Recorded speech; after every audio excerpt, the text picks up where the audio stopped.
அனைவருக்கும் வணக்கம். இந்த வீடியோவில் நம்ம கேரட் அல்வா எப்படி செய்கிறதுந்தாங்க பார்க்க போகிறோம். இதை செய்கிறதுக்கு ஒரு 1/2 கிலோ கேரட்டை திருவி எடுத்து வச்சுருக்கேன். இப்போ ஒரு கடாயில் 50 ml நெய் சேர்த்துக்கலாம். இந்த நெய் காஞ்சோன்னே ஒரு 10லேருந்து 15 முந்திரி பருப்பு சேர்த்துக்கலாம். இந்த முந்திரி பருப்பு பொன்னிறமாக வர்ற வரையும் நல்லா வறுத்து எடுத்துக்கோங்க. இப்போ இந்த அளவுக்கு நல்லா பொன்னிறமாக ஆனதுக்கப்புறமா இதை எடுத்து ஒரு பிளேட்டில் மாற்றிக்கலாம்.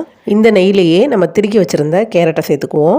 இப்போ இந்த கேரட்டுடைய பச்சை வாசம் போகணும். அதுக்கு நம்ம மிதமான தீயில் ஒரு 5 நிமிஷம் இந்த கேரட்டை நல்லா வதக்கி விடுவோம். 5 நிமிஷம் நம்ம வதக்கினதுக்கப்புறமா கேரட் இப்படி தான் இருக்கும். இந்த அளவுக்கு நல்லா வதங்கி வரணும்.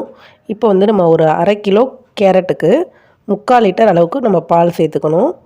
கேரட் அல்வாவுக்கு பால் கொஞ்சம் அதிகமாக தான் சேர்க்கணும். கேரட்டுடைய அளவு கம்மியாக இருக்கணும், பாலுடைய அளவு கொஞ்சம் ஜாஸ்தியாக இருக்கணும். பால் தண்ணி சேர்க்காமல் நல்லா கெட்டி பாலாக எடுத்துக்கோங்க. இப்போ இந்த பாலெல்லாம் நல்லா சேர்த்துனதுக்கப்புறம் ஒரு தடவை நல்லா கலந்து விட்டு இது கொதி வர்ற வரையும் நம்ம வெயிட் பண்ணலாம். அப்பப்போ கரண்டியால் நல்லா கலந்து விட்டுக்கோங்க. இப்போ பாருங்கள், பால் நல்லா கொதிச்சு வருது. அடுப்பை ஹை ஃப்ளேம்லேயே வச்சுக்கோங்க.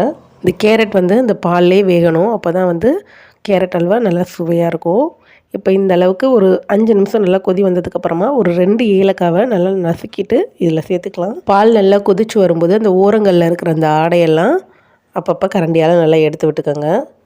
நம்ம கேரட் அல்வாவை பால் ஊற்றி செய்யும்போது பார்க்குறதுக்கு கலர் கொஞ்சம் டல்லாக தான் இருக்கும். ஆனால் டேஸ்ட் ரொம்பவே சூப்பராக இருக்குங்க. கண்டிப்பாக வீட்டில் ட்ரை பண்ணி பாருங்கள். இப்போ பாருங்கள், இந்த அளவுக்கு பாலெல்லாம் நல்லா வற்றினதுக்கப்புறமா 100 கிராம் அளவுக்கு சர்க்கரை சேர்த்துக்கலாம்.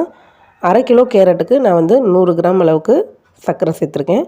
உங்களுக்கு இனிப்பு பத்தலை அப்படின்னா நீங்கள் கொஞ்சம் கூட சேர்த்துக்கலாம். ஜீனி சேர்த்ததுக்கப்புறமா இந்த மாதிரி தண்ணி ஆயிரும். இதை ஒரு 5 நிமிஷத்துக்கு ஹை ஃப்ளேமில் கைவிடாமல் கிளறி விட்டுட்டே இருந்தோம் அப்படின்னா நமக்கு கெட்டியாயிரும். இப்போ பாருங்கள், இந்த அளவுக்கு நல்லா கெட்டியானதுக்கப்புறமா நம்ம வறுத்து எடுத்து வச்சுருந்த முந்திரி பருப்பை இதில் சேர்த்துக்கலாம். முந்திரி பருப்பு சேர்த்ததுக்கப்புறமா ஒரு நிமிஷம் கிளறணும் அப்படின்னாலே நமக்கு ஃபஸ்ட்டு நம்ம ஊற்றணும் இல்லையா நெய்யெல்லாம், அதெல்லாம் அப்படியே மேலே வந்துடும். நம்ம இந்த கேரட் அல்வா ரெடி பண்ணுறதுக்கு அதிகமாக நெய் தேவைப்படாது. 1/2 கிலோ கேரட்டுக்கே 50 கிராம் நெய் சேர்த்தாலே போதும்.